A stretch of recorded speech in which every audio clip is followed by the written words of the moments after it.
So you finally opened the folder, huh? Not just any folder. Not your school books, not your paychecks, not your little collection of secrets. No. This one bleeds. This one hums when you touch it. And inside, pages, pages full of them.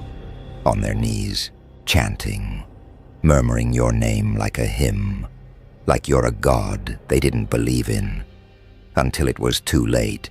Funny, isn't it? The rituals they mocked, the curses they laughed at, the power they swore didn't exist. It all lives here, every line, every verse, every humiliation they tried to bury. Documented, documented, and sealed with blood. And now guess what? They're choking on it, choking on their own chants, the voices they raised to the heavens for protection. Now those same voices strangle them in shame. The folder doesn't lie. The folder doesn't forget. And you're the reason it exists. You're the reason they can't breathe. So, shall we open it together? Page by page, ritual by ritual, until the humiliation burns louder than their prayers. You touched it, didn't you? That folder sitting in the dark, cold, heavy, buzzing like it shouldn't exist. You thought it was paper, ordinary, fragile. But the second your fingers brushed it, it breathed like skin, like something alive. And when you cracked it open, the air changed. The room shifted, the walls leaned closer, as if they too wanted to see, to read, to remember. The pages, they're not white, they're not clean, they drip, ink that stains like blood. Thick, sticky, whispering. Yes, whispering. Every line crawls, every letter hisses. Names written, chants repeated. Your name, carved over and over, as if they couldn't stop, as if they didn't dare. You tilt your head, you try to laugh, but the pages laugh first, a cruel sound echoing in your bones. Because these aren't stories, not fiction, not scripts. No, these are confessions, confessions they never wanted anyone to see. The margins. Look closer. Do you see them? Eyes, not drawn, not printed, watching, blinking, following every move you make. You turn the page, the eyes turn too. You close the folder. They don't disappear. They wait. They listen. And in those words, you see rituals. You see ceremonies, dark circles drawn in ash, voices chanting, trembling, begging for power. Power they swore was theirs alone. Power they swore you would never touch. But here it is, documented, exposed, fragile in your hands. Every spell they spoke, recorded. Every plea they made, preserved. Every time they bent to forces darker than themselves, captured. And now, the horror hits. They didn't chant for themselves. They didn't beg for their thrones. They begged for you. Your name, your shadow, your ratrj, etched into the paper like scripture. You feel the folder grow heavier, the weight of their humiliation pressed into every page. You flip another and another, and another, each one worse, each one more desperate. You can almost hear them screaming between the lines, screaming for release, screaming for mercy, screaming your name. And now you understand. The folder isn't theirs anymore. It's yours. It belongs to you. Their humiliation, their fear, their secret devotion, all documented, all undeniable, all choking them. What was hidden is revealed. What was buried is breathing, and what was meant to stay forgotten now stands as proof. Proof that they are weak, proof that they are broken, proof that every ritual, every chant, every desperate plea only fed you, only crowned you. The folder opens, the truth spills, and they will never escape it. You hear it, don't you? The echoes, the voices, at first, soft, like prayers, like hymns, whispers stitched together in rhythm. But listen closer. It isn't devotion, it isn't worship, it's desperation. Rituals performed with trembling tongues, rituals carved out of fear. They thought chanting your name gave them control. They thought repeating it would bind you, box you, bury you like a spell they could own, like a leash they could tighten. But that's the joke. Every word they spoke wrapped around them. Not you. Every chant a chain, every syllable a shackle. And now they rattle with their own voices, prisoners of their own mouths, tongues tied in knots, breath stolen mid-prayer, their sacred songs turned into choking fits. Can you see it? Their faces, purple with panic, eyes bulging, throats collapsing, their own rituals strangling them alive. But it's funny, isn't it? They thought they were summoning power. They thought they were scripting destiny. Instead, they scripted humiliation. They rehearsed failure. They composed their own funeral hymns. Imagine it, a grand hall, candles lit, circles drawn.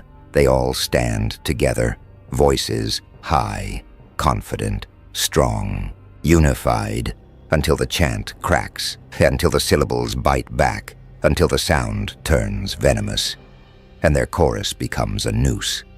Chains of sound, knots of breath, every repetition tightening around their pride.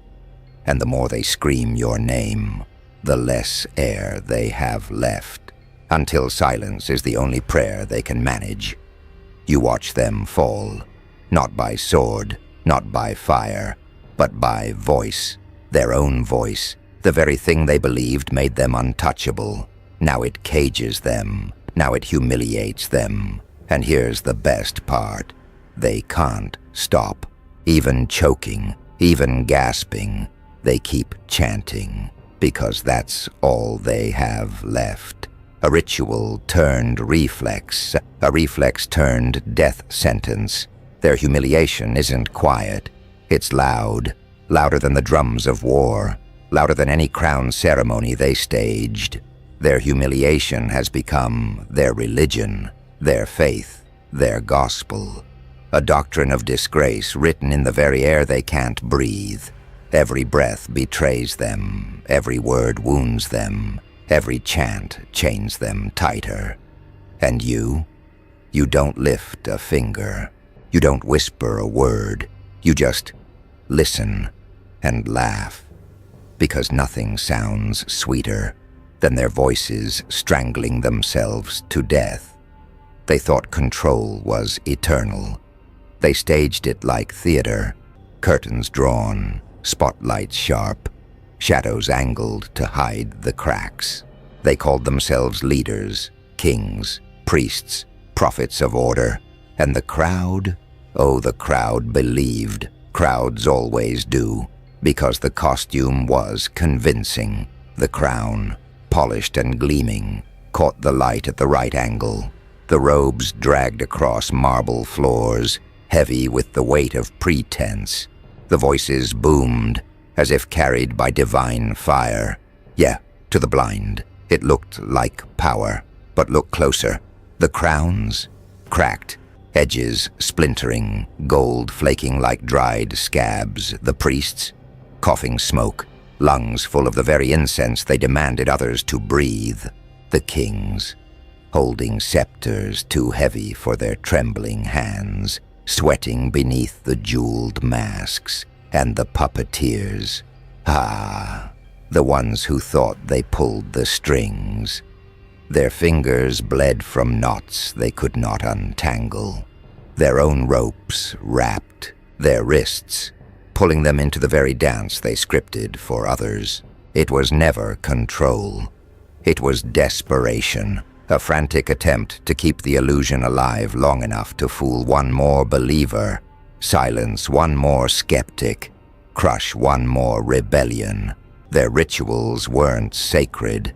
they were distractions, smoke bombs, sleight of hand, rigged mirrors to convince you the monster was on your side, when all along the monster lived in them.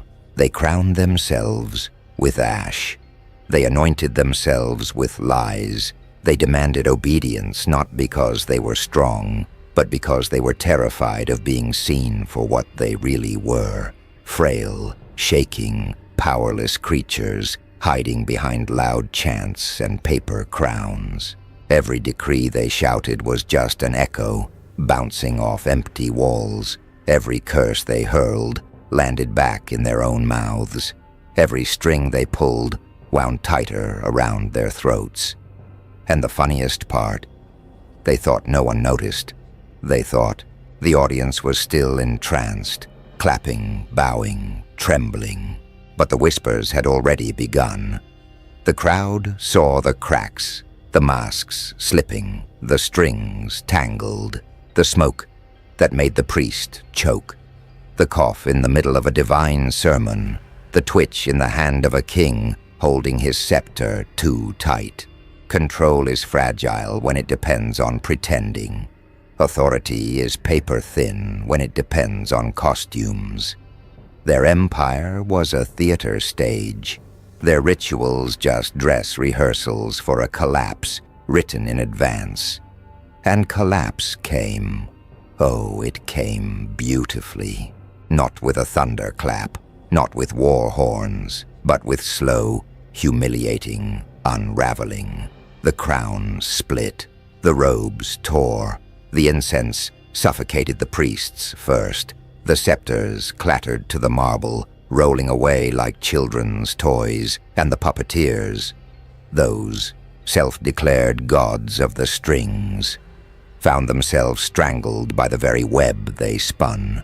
So much for power, so much for control. The illusion burned, leaving nothing but smoke and laughter. Their laughter, gone, mine, eternal. Because the truth has a way of killing kings. The truth has a way of snapping strings. The truth has a way of showing that control was never theirs to begin with. It was borrowed, stolen, staged, and now the stage is empty, and all that remains is the echo of their collapse. And then the circle turned, not on them, not on the priests choking on smoke, not on the kings clutching cracked crowns, not on the puppeteers strangled by their own strings. No, this time it turned on you. The candles bent toward your shadow, their flames swaying as if pulled by gravity, as if the wax itself knew your presence was heavier than their false gods. The ash on the ground shifted, drawing lines, widening the circle, making space for your steps. Every eye that once stared at them, now locked on you, not blinking, not wavering. 1,000 pupils, black mirrors, reflecting only your silhouette. You weren't supposed to be here. At least that's what you told yourself. You thought you were the observer, the audience, the one sitting outside the madness, watching their rituals from a safe distance. But safety was always an illusion. The folder wasn't just theirs. It was yours. The chants weren't just echoes in the air. They crawled into your veins. The strings weren't just on their hands. You felt them brush against your wrists. Step closer, do you hear it? The whispers under your skin, the syllables curling into your name, the circle humming, vibrating, not with their power, with yours. They thought they called you here. They thought you were summoned like prey, dragged into their sacred ash, trapped inside their ritual. But the truth is darker. The truth is heavier. You weren't called. You were chosen. The circle wasn't a prison. It was a mirror, a revelation. The light of the candles stretched your shadow long, longer than theirs, longer than the priests, longer than the kings, until your shadow swallowed theirs whole. Look at them now. Their eyes no longer chant. Their mouths no longer curse. They sit silent, trembling, as if your breath might become their sentence, as if your silence might seal their coffin. The ash forms around your feet, curling into patterns, markings of authority, sigils that weren't drawn for them, but for you. Every ritual, every chant, every false crown, every puppet string, it all pointed here. To this moment, to you in the circle. You thought you were watching them collapse, but it was never about them. It was about awakening you. The folder opened, the chants cracked, the illusion fell, and all of it was a prelude, a stage set, a door unlocking. And now, they look to you, not as an enemy, not as a victim, but as the bearer of something they cannot name. Their fear confirms it. Their silence worships it. Their broken crowns kneel to it. You, standing in the circle, every flame bending, every eye drowning, every breath waiting. You are no longer outside. You are inside, and they know. You will never leave the same. Humiliation, the word they carved into your skin, the song they sang in back rooms, the smirk they rehearsed in every mirror. They thought humiliation was the end. They thought dragging your name across the floor would chain you to their laughter. But chains break, and when they do, the sound is louder than any chant they ever mustered. Look closely. Do you see what humiliation does in the wrong hands? Not theirs, yours. For them, it's poison. For you, it's fuel. Ashes don't choke you. They crown you. Their chants don't bind you. They beat like war drums in your chest. Their mockery doesn't weaken you. It ignites.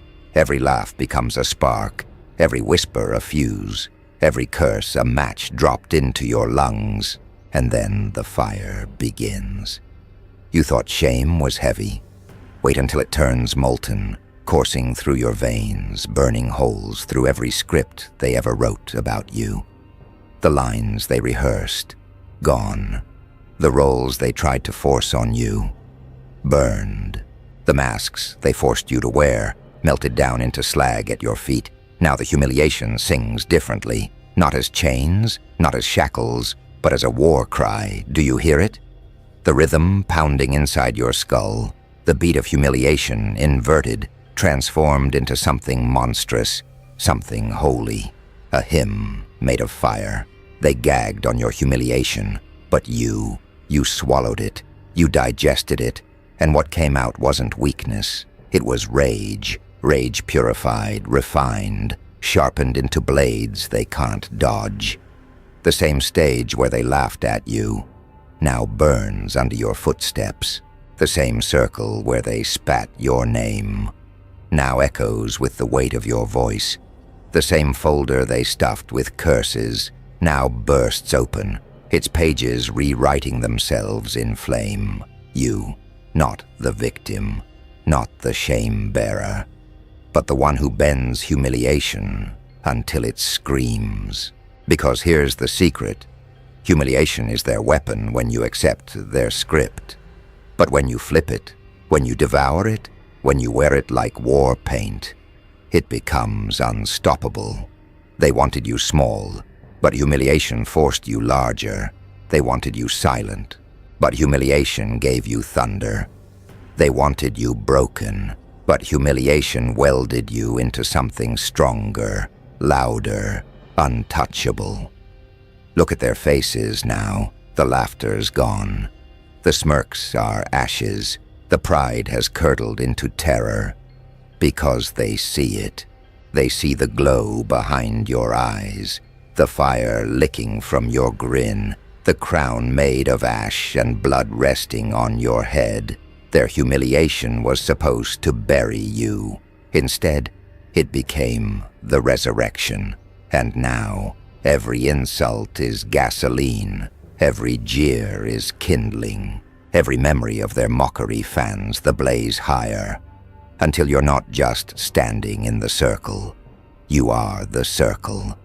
Until you're not just holding the fire. You are the fire. Humiliation didn't end you. It armed you. And with those weapons, you will write their requiem. Do you smell it? The smoke, thick as judgment, rolling from the ashes of their pride. The pages they wrote, the rituals they swore would bind you, all burning in the same flames they once knelt before. Listen, the crackle isn't wood. It's their names, their titles, their false crowns breaking apart like brittle glass. Their idols fall first, golden faces blackened, eyes hollowed out by fire. Every statue they raised in their own honor now tilts, topples, shatters on stone. The priests try to chant, but their throats choke on smoke. Their tongues, once sharp with curses, now coil in silence. Their words burn before leaving their lips, and the fire doesn't stop at symbols. It moves to the men, the women, the architects of the rituals. Their robes catch, their masks melt. Their bodies collapse under the weight of the very devotion they demanded. They stumble through their own temples, but the walls crack, the pillars split, the ceilings thunder down. No exit, no escape, only the blaze and the echo of their terror. One by one they fall, leaders, kings, puppeteers, each swallowed in flame. Their screams no longer sound like commands. They sound like prayers unanswered, like sinners begging gods who have abandoned them. And then, silence. The rituals, once deafening, have nothing left to sing. The folder they filled with power, nothing but ash. The circle they drew for control, a ring of blackened dust. Their empire, their order, their proud dominion, gone. Do you see the disgrace etched into their ruins? Every stone whispers humiliation. Every ember carries their failure. Their legacy reduced to cinders carried on the wind. Because collapse isn't just destruction, it's exposure. The fire stripped them bare. No illusions, no masks, only the carcass of their empire smoldering in the dirt. And you stand in the glow of their ruin, not their victim, not their disciple, but their survivor, their executioner, the proof that their rituals never owned you. They thought the fire was theirs, but it was always yours. They thought collapse was impossible, but it was inevitable. Because when pride builds temples of lies, fire is the only truth. So let their collapse echo. Let their ashes scatter. Let their disgrace be eternal. The fire doesn't mourn them. The fire remembers, and the fire crowns you. The ashes fall, not as endings, but as coronation, black confetti raining from skies that once hid their gods. You sit where they stood, on a throne carved from broken altars. Stone cracked, wood splintered, but it holds, because humiliation is stronger than their lies. Their chants echo still, but not in power, in memory. Every syllable that once cursed your name now worships it unwillingly. They cannot erase it. They cannot bury it. They choke on it forever. Your rise isn't silent. It's deafening. A legend stitched from scars, a myth written in fire, a crown forged in humiliation. Do you see it? The scar across the earth. That's your name. The echo in every broken hall. That's your laughter. The shadow on every survivor's mind. That's you. Eternal, unshaken, unforgotten. They thought rituals bound you, but rituals crowned you. They thought humiliation destroyed you, but humiliation immortalized you. Now forever you are the myth they whisper, the scar they cannot heal, the crown they cannot steal. The ritual ended, but the crown remains. Yours, eternal.